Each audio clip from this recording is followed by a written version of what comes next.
The organic and complex nature of foods renders them non-inert substances that, depending on their composition and interaction with the environment, they undergo changes that, in many cases, can be detrimental from the food safety and quality point of view.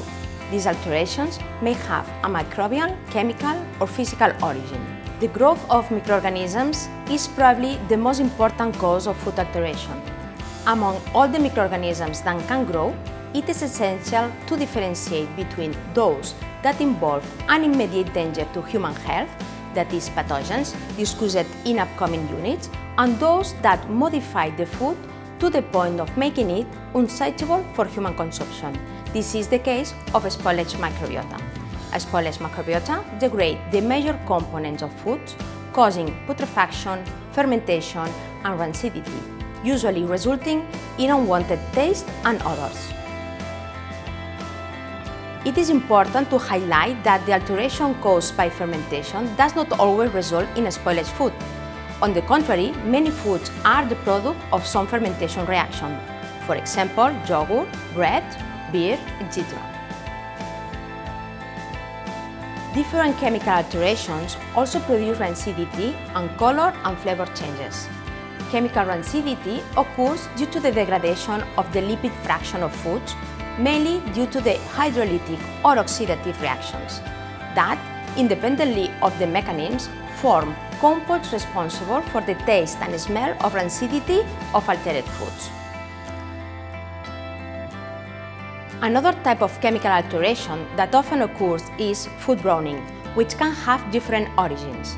The Maillard reaction is the best known and most common process, occurring through the reaction of the free amino groups of proteins and the carbonyl group of reducing sugars, forming new compounds that usually have an intensive color. Like fermentation, the alteration caused by this mechanism could even be a desired effect, such as the case of roast meat, coffee, or bread crust. There is also another type of undesired food browning, especially in fruits and vegetables and some crustaceans, through polyphenol oxidase enzyme. Physical alterations refer to changes in the water content, causing texture fluctuations, moisture migration, and agglomeration, among others. For example, hard and crispy products with low water activity have an important affinity for environmental humidity and, upon water absorption, become soft and no longer crispy. Another very common alteration is caused, depending on how it's done, by freezing, that is, crystallization of water or freezing burn. Are all foods altered in the same way? What does it depend on? It's important to mention that all these alterations, or the speed at which they occur, may depend on many factors, which can be intrinsic, associated with the food and its composition, or extrinsic, associated with processing or conservation systems and storage conditions. Water activity is one of the most determining intrinsic factors in food spoilage, as it directly related to microbial growth, chemical and biochemical reactivity, and physical properties.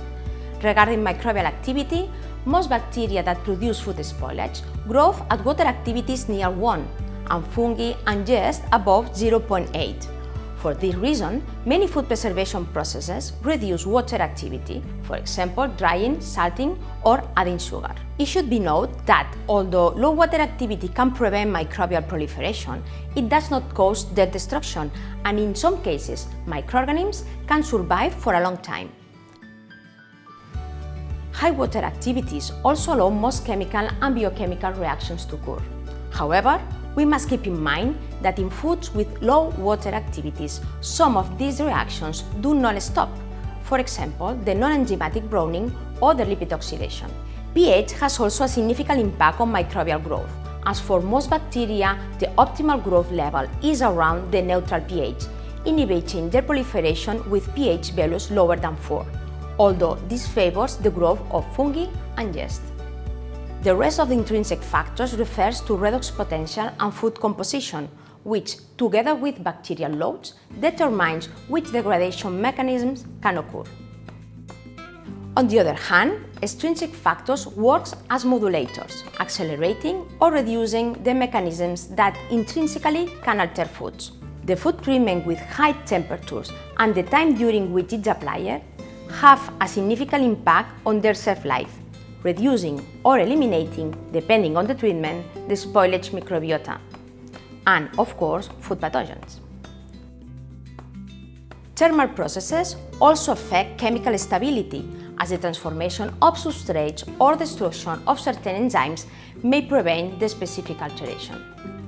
The action of cold have also significant impact on food preservation, minimizing bacterial growth or biochemical reductions.